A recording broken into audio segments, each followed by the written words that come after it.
Bonjour, la déification, la théosis en grec, est le thème de notre émission aujourd'hui. Les Actes des Apôtres nous indiquent comment saint Paul a interpellé les Athéniens en leur lançant à partir de l'aréopage d'Athènes sa fameuse phrase « Ce Dieu inconnu que vous adorez sans le connaître, je viens, moi, vous l'annoncer ». Sur les pas de l'apôtre des nations, Bertrand Vergely, orthodoxe normalien et agrégé de philosophie, qui vient de publier à son habitude un excellent ouvrage qui s'intitule « Dieu veut des dieux, la vie divine » aux éditions MAM, nous expliquera pourquoi la vie divine est selon lui loin d'être une abstraction lointaine et comment elle est la substance même de notre vie véritable. Il nous dira comment la quête de l'homme divin est présente depuis les plus anciens philosophes grecs, Héraclite et Parménide, Platon et Aristote, Épictète et Épicure jusqu'à aujourd'hui.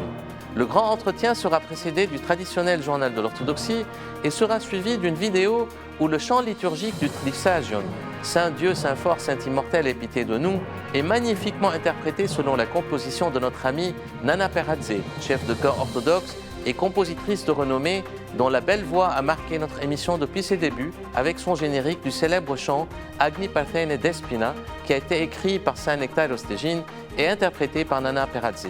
Bonne émission à tous et bonne année 2022.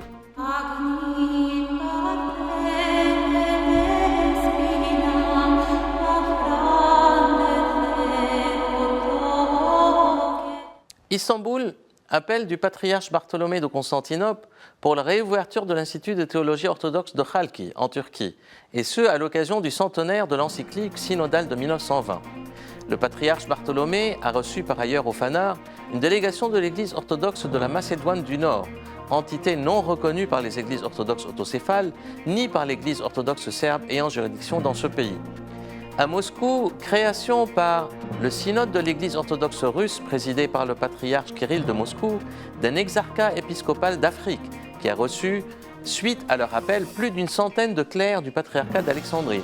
Cette décision s'inscrit sur fond du différend entre Moscou et Alexandrie, le patriarche Théodore d'Alexandrie ayant reconnu in fine la nouvelle entité ecclésiale promue à l'autocéphalie en Ukraine par Constantinople.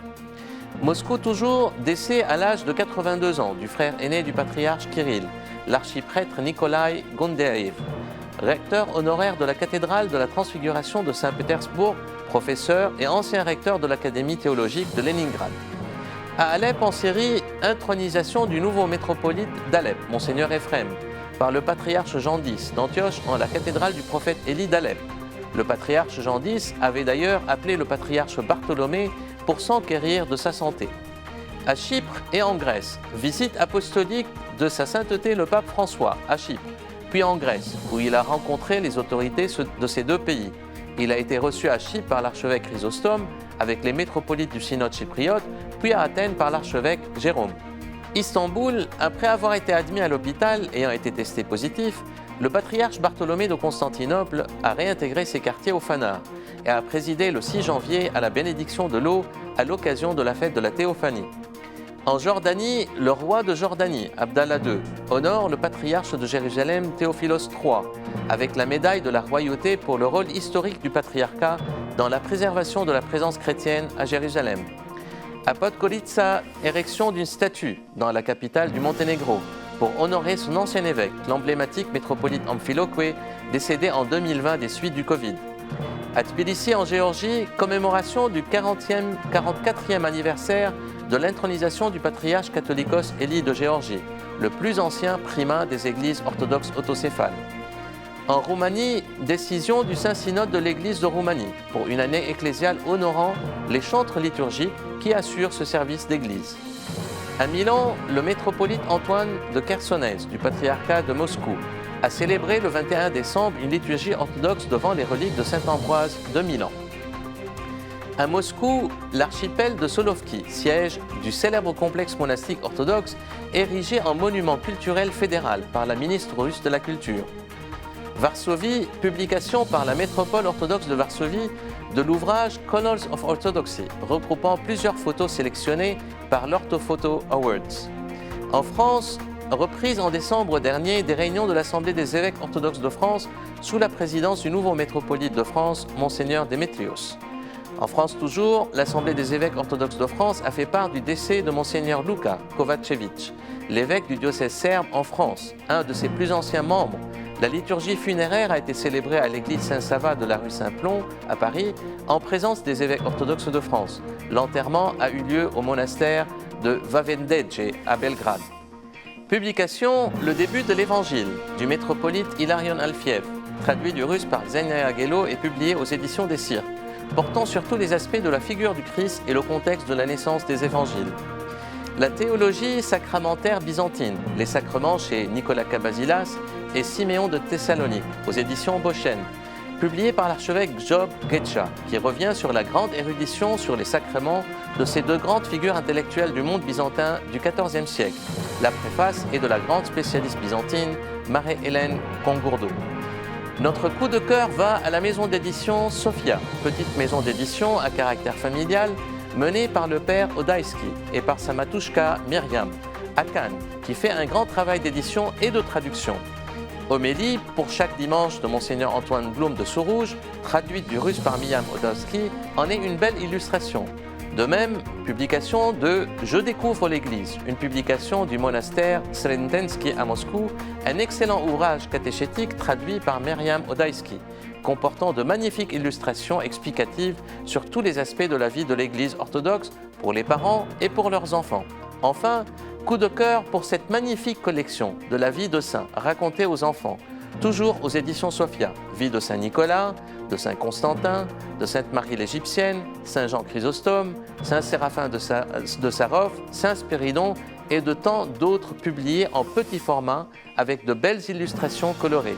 Ces livres sont en vente sur la boutique en ligne du monastère orthodoxe de la protection de la Mère de Dieu de Solan, qui fait aussi un travail remarquable de diffusion d'ouvrages orthodoxes publiés à compte d'auteur, ou à l'étranger comme le Geronticon Atonite, un excellent recueil de paroles de vie sur les vertus chrétiennes.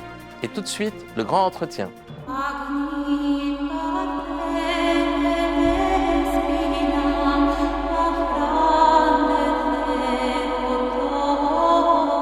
Dans son essai sur la théologie mystique de l'Église d'Orient, le théologien orthodoxe Vladimir Lossky nous invite au chapitre intitulé « Les ténèbres divines » à une voie d'ascension mystique similaire à celle de Moïse sur le mont Horeb, la montagne de Dieu au Sinaï.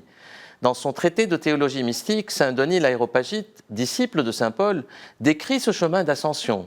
Il dit « Au-delà de l'inconnaissance absolue, c'est un chemin vers la ténèbre, plus que lumineuse du silence, là où habite celui qui est en dehors de toute chose. » L'apôtre des nations, au vu de l'inscription « Au Dieu inconnu » écrite sur un autel athénien, n'avait-il pas lancé aux Athéniens, aux philosophes de l'Aréopage, sa fameuse interpellation citée dans les Actes des Apôtres ? « Ce Dieu inconnu que vous adorez sans le connaître, je viens, moi, vous l'annoncer. » Quel lien entre mysticité et pensée, entre le sentiment de l'expérience de Dieu et la rigueur intellectuelle ?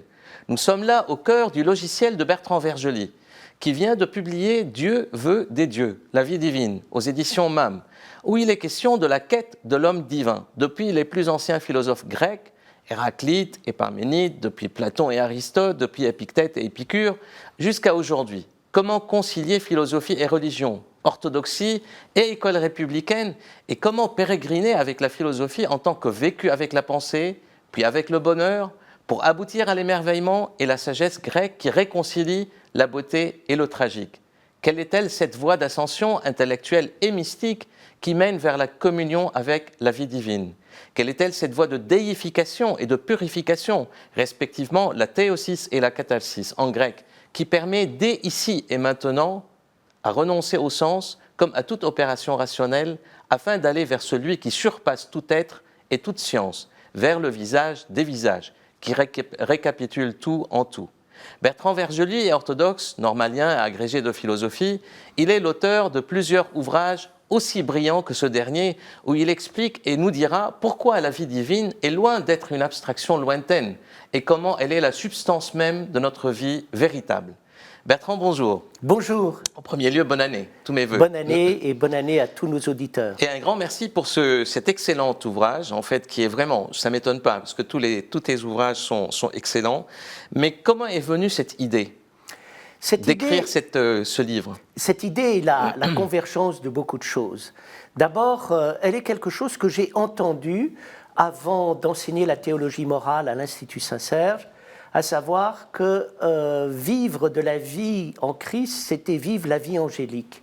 Et ça m'avait déjà beaucoup frappé. Ensuite, il y a eu le début d'un enseignement à l'Institut Saint-Serge, et tout d'un coup, le désir de dire, puisque j'enseigne la théologie morale, allons voir dans les évangiles ce qu'est la morale chrétienne, et j'ai découvert non pas la morale chrétienne, mais l'éthique chrétienne, et j'ai découvert l'éthique de la vie divine, et tout d'un coup, j'ai vu qu'à un moment, il y avait une relation entre ce qui était dit dans les évangiles, l'enseignement du Christ, qui nous amène à la communion avec la vie infinie qui se trouve dans le Père, source ineffable de toutes choses, et puis, d'autre part, l'existence.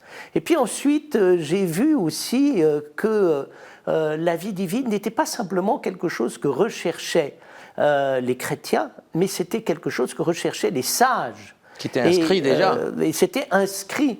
À la fois chez les présocratiques et les Grecs, où à un moment vous avez cette phrase d'Épictète qui dit « Les Grecs honoraient deux êtres comme des êtres divins, Diogène et Héraclite », mais aussi nous apercevons que Nietzsche, les romantiques allemands, recherchaient également la vie divine. Hölderlin parle de la vie divine.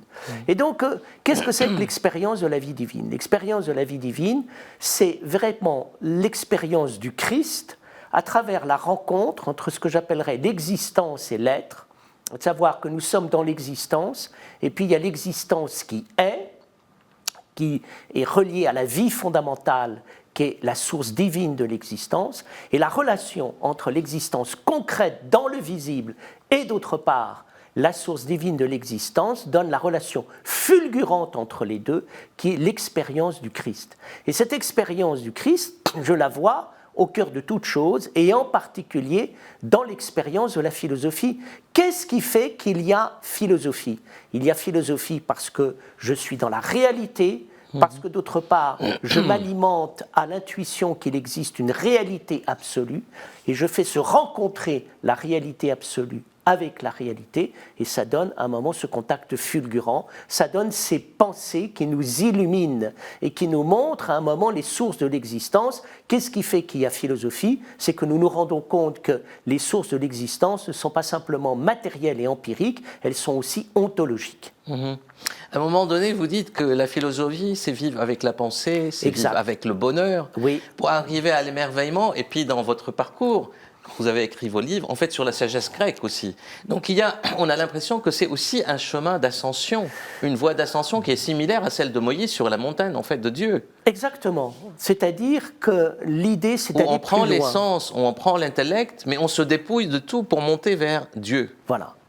Nous rentrons dans l'existence, nous rendons compte que nous ne pouvons pas simplement vivre d'une vie banale, parce que quelque chose nous amène vers la vie qui est, mais la vie qui est transfigure la vie concrète et l'intellect dans lequel nous sommes, et nous permet à un moment d'arriver à ce stade de l'existence où tout glorifie tout, c'est-à-dire le divin glorifie l'humain et le visible, qui glorifie en retour le divin. Et là, nous avons quelque chose d'extraordinairement joyeux. Alors, qu'est-ce que c'était que l'éthique pour la vie philosophique ou bien encore la vie christique?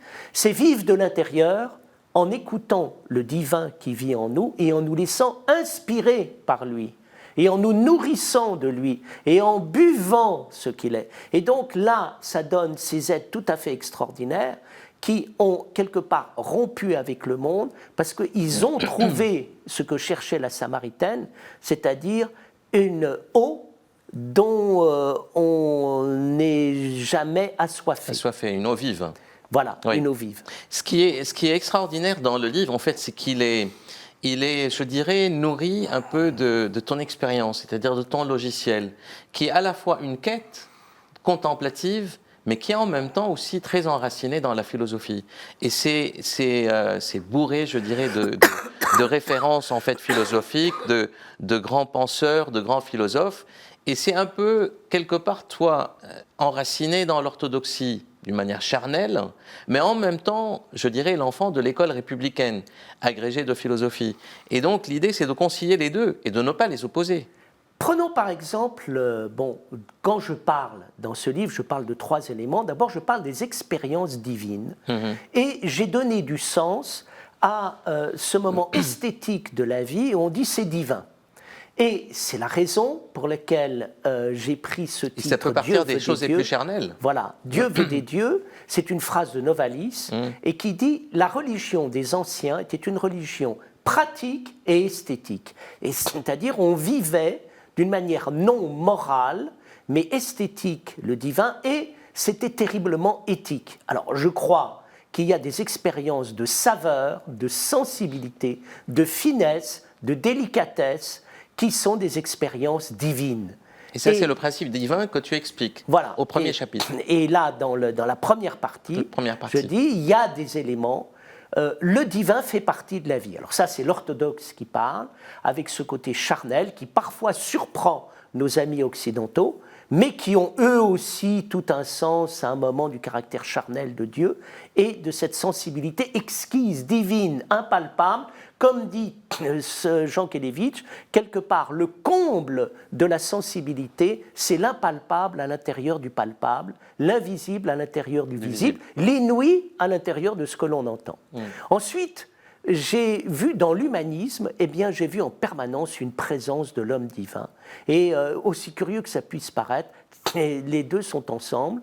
Et en particulier, si on prend quelqu'un comme Camus, qui est le penseur existentialiste qui se veut laïque après la fin de la Deuxième Guerre mondiale, mais c'est un être qui vit dans la communion cosmique et qui a des moments magnifiques d'expériences divines. Pas encore célestes, mais il a ce côté charnel. Puis après, il y a quelque chose qui dépasse tout, c'est rentrer dans la connaissance avec la sagesse que nous donne la liturgie, l'Église, qui nous emmène dans les plus hautes profondeurs, où là nous faisons l'expérience inouïe de Dieu. Et c'est exactement un peu le sens linéaire, je dirais, du livre, parce que tu commences en fait, il y a 3 parties dans le livre. La première partie est le principe divin, et tu as touché un peu, où tu parles en fait de ce que est Dieu et ses caractéristiques, c'est-à-dire la présence divine, les vertus divines, la surprise, la finesse. C'est très beau de parler de la finesse, en Pascal, fait. on parle Absolument, beaucoup. Pascal. La droiture, la liberté, la beauté, la sagesse. La deuxième partie, c'est l'homme divin, et donc là, comment l'homme rejoint Dieu, le principe divin, et la troisième partie, c'est la vie divine, comment on s'installe. Et donc, c'est vraiment un chemin, je dirais pas chronologique, parce que c'est pas une linéaire en tant que telle, mais c'est une ascension, c'est à la fois une contemplation. Et ce qui est intéressant, c'est que tu dis à un moment donné que c'est pas quelque chose d'abstrait. Parce qu'on conçoit en fait la divinité comme une abstraction. C'est pas quelque chose d'abstrait. Pour moi, en fait, il n'y a ni fusion, ni séparation. C'est une échelle. Alors, il y a quelque chose quand même d'extraordinaire qui va peut-être te surprendre. Mais quand Spinoza définit Dieu, qu'est-ce qu'il dit ? Il dit Dieu est une substance qui a une infinité d'attributs et une infinité de modes. Ça veut dire quoi ? C'est une qualité infinie de saveur. Et ce que j'ai beaucoup aimé et qui n'a pas été assez vu chez Spinoza, c'est que Dieu, c'est une réalité. Et c'est une réalité extraordinairement sensible, hyper sensible. Et donc, je crois que cette vision est absolument magnifique, dans la mesure où ce n'est pas une idée, mais c'est une saveur infinie, et dans l'Église, quand nous communions, il est toujours chanté « Venez et goûtez comme le Seigneur est bon ». Donc Dieu se savoure, Dieu se mange, se boit, se délecte, et il y a des sensations divines. Et les sensations divines ne sont pas des expressions, des extrapolations de l'ego. Les sensations divines sont toujours des sensations très profondes qui nous emmènent dans le meilleur de nous-mêmes et qui nous enseignent. Et je crois que Dieu nous enseigne et il nous donne un corps. C'est-à-dire que quand nous faisons l'expérience d'aller dans les sensations profondes et les saveurs, nous découvrons en nous un corps inconnu. Et je pense que lorsque le Christ parle du corps de résurrection et le vit, c'est ce corps-là qui vit et qui est manifesté dans sa splendeur. Et donc, j'aime penser que, et il faut le dire, attendez, Dieu se vit, c'est une réalité, c'est une saveur infinie, et c'est pas du tout une abstraction. Et ce qui est hyper intéressant, en fait, dans cette nourriture, je dirais, qui nous fait dépasser ce qu'on a déjà acquis et qui nous fait vider quelque part ce qu'on a acquis pour aller encore davantage, je dirais, vers davantage de profondeur ou peut-être d'ascension. Oui. Et si je me trompe, c'est Grégoire de Nice qui parle en fait de la vie de Moïse, dans laquelle il dit à chaque fois que je monte en fait dans une étape de contemplation mystique, je suis vidé de tout et je suis rempli de tout. Et chaque étape me vide de tout et me remplit de tout. Et il faut voir la clé de tout ça. La clé de tout ça, c'est l'Apocalypse qui nous amène vers la nouveauté et pas du tout la destruction du monde. L'Évangile nous montre la nouveauté, et le Christ nous emmène dans une vie d'une nouveauté dont nous n'avons pas imagination. Nous ne sommes pas à la cheville. On arrive au Christ parce que c'est, je dirais, c'est le visage de l'invisible. C'est le visage des visages. Et donc, c'est le Christ qui est un peu la pierre d'achoppement, un peu de tout ça, en fait, qui relie un peu tout ça. Et qui permet la réalisation et l'accomplissement du tout, puisqu'on pourrait dire qu'il est l'éternel passeur entre l'éternité et le temps et l'éternité, le visible et l'invisible, l'invisible et le visible, le divin et l'humain et le divin.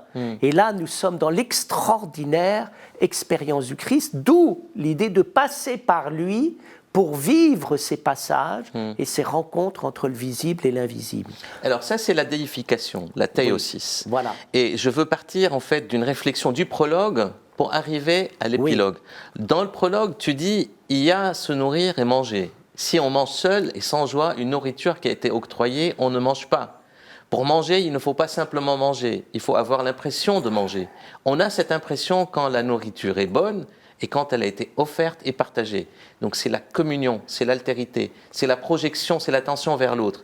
Et on arrive dans l'épilogue à l'homme augmenté ou l'homme déifié. Donc quelle est-elle cette déification? C'est tout ce chemin-là. Alors, l'homme augmenté, c'est le travers de notre époque qui veut sans Dieu arriver à Dieu et qui pense que par une hybridation entre l'homme et la machine, on va arriver à créer un homme tout-puissant. C'est la naïveté de l'homme qui pense que l'homme déifié, c'est l'homme tout-puissant. L'homme tout-puissant est fondamentalement un homme impuissant qui se rassure avec la toute-puissance et la toute-puissance technologique ou politique. Et l'idée christique est de dire l'homme est appelé à un accomplissement inouï, mais pas comme ça, parce qu'on ne veut pas d'un homme qui ait peur. On veut un homme qui est libéré de toute chose, et c'est pour ça qu'il faut se libérer de la technique et du pouvoir. Pourquoi ? Parce qu'il y a une peur derrière, et des gens qui se rassurent avec cette affaire. Et donc la vie divine nous emmène effectivement dans une vie qui est une vie plus puissante que toutes les puissances, parce qu'elle n'a pas besoin de puissance, parce qu'elle n'a pas besoin de pouvoir, parce qu'elle n'a pas besoin de technique, et parce que aussi elle vient d'ailleurs, et elle vient de quelque chose qui est inouï à l'intérieur de l'existence humaine. En tout cas, un grand merci Bertrand pour ce travail. Moi, je vous invite à lire cet ouvrage qui est relié, si je comprends bien, à un autre qui devait paraître avant lui et qui, en fait, qui est centré sur le Christ en cours de préparation et qui sera le dont ce livre est un peu l'application quelque part. C'est-à-dire l'enseignement du Christ. Je suis en train de mettre les ultimes corrections. Et paraîtra, il s'appellera Le Maître des Maîtres. Le Maître des Maîtres. Et il paraîtra, et sous-titre Essai sur l'enseignement du Christ. Et là, nous avons tout dans les évangiles comment l'accès à la divinité se constitue. En tout cas, tout est là. Lisez-le. Il y a vraiment une réconciliation entre la pensée, la philosophie et la religion.